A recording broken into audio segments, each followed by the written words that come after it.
We, as a state, since the 1800s, cleared nature to make it useful for human needs. And now we have an opportunity to start reversing some of that. Indiana is so rich in plants and animals. It's so alive. There's just no comparison between a national park like Arches National Park and our Glaciers Inn Nature Preserve. There's no comparison to the amount of life we can pack into a site here in central Indiana. So the work we do is unbelievably important. For instance, at our Glaciers Inn Nature Preserve in Johnson County, 5 new species to science have been discovered. They're all spiders. So once we've started protecting really special places here and gotten the researchers on site, we're finding new species to science. When any taxonomic expert of any area that you can pick, be it birds, butterflies, moths, beetles, when they dig in, they find that the natural areas are the places where all the endangered and threatened species are.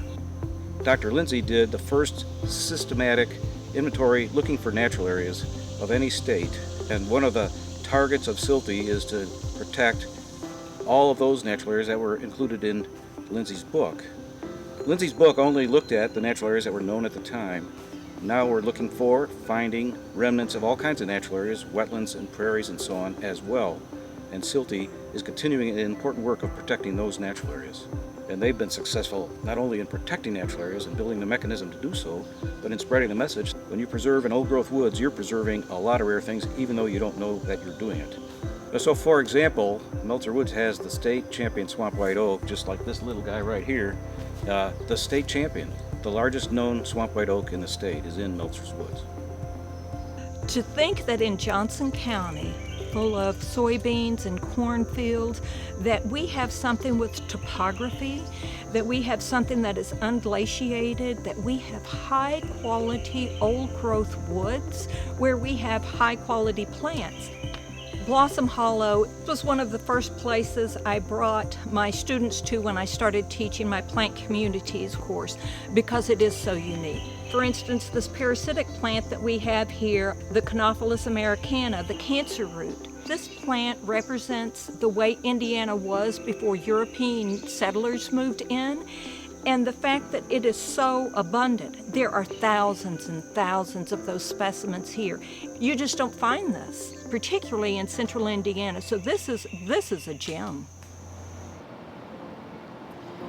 The Land Trust is a really important partner when I start thinking about how we're going to protect the future of the White River.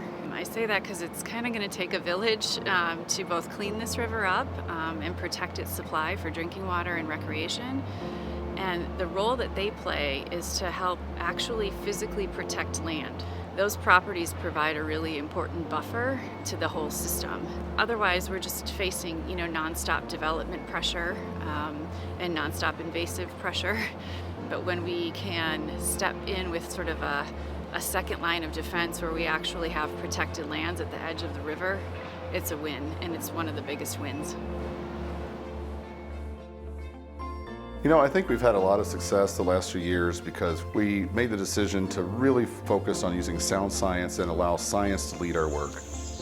It's really important that they do use the science, because that's what we use when we're grading properties and when we're trying to evaluate whether this is something that really comes into our wheelhouse, if you will.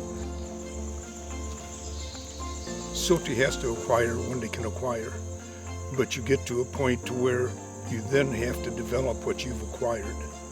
And we have some beautiful nature preserves, but we're still working on trails and other things so that the public can get in and use them.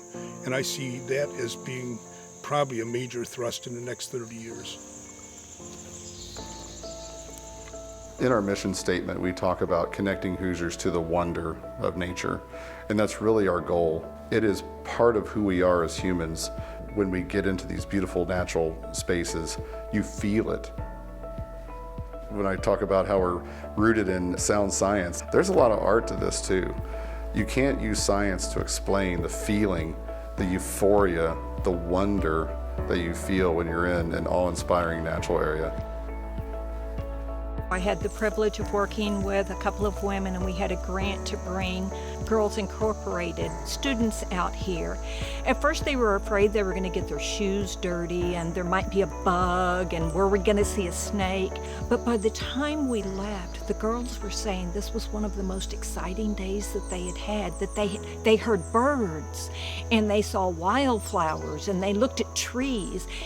And we all know that taking a walk in the woods is good for us, but if you could see those children and the impact that that had upon them, that's not something you can teach.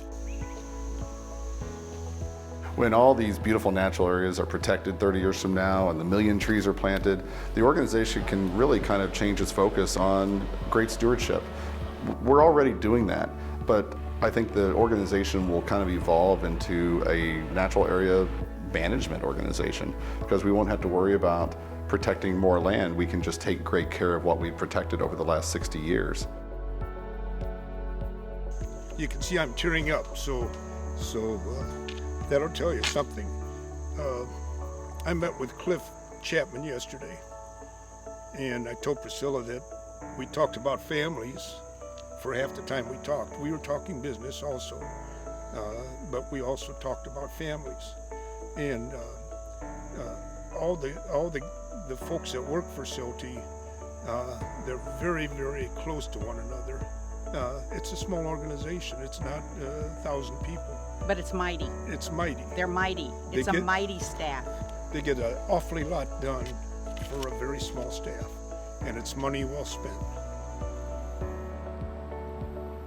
What's exciting is the approach that the Central Indiana Land Trust is taking to participating in a much larger conversation and a much larger set of strategies.